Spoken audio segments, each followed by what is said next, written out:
วันนี้นะครับทางคณะของครูนะครับกำลังเคลื่อนไปยังศาลาประกอบพิธีนะครับคณะสังฆาญาติโยมทั้งหมดทุกท่านเป็นได้นั่งลงนะครับนั่งลงนะครับเพราะว่าเราจะยืนกับหมอสัมปนีดูไม่เหมาะสมนะครับเราจะให้นั่งลงนะครับแล้วก็พนมมือด้วยอาการสงบนะครับด้วยอาการสงบนะครับสมเด็จพระนมมือขึ้นนะครับสมเด็จพระนมมือขึ้นหน้าเป็นทาง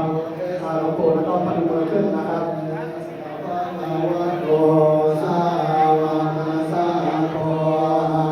โอนาโยปาโอนายโยตาเกนายโยมันชาลิกาลานิโย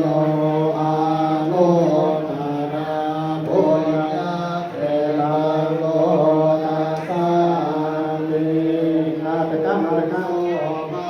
โตปะเทปัตโตภะคะวะโตสาวนาสังโฆเป็นหน้าที่ที่การตรวจสอบ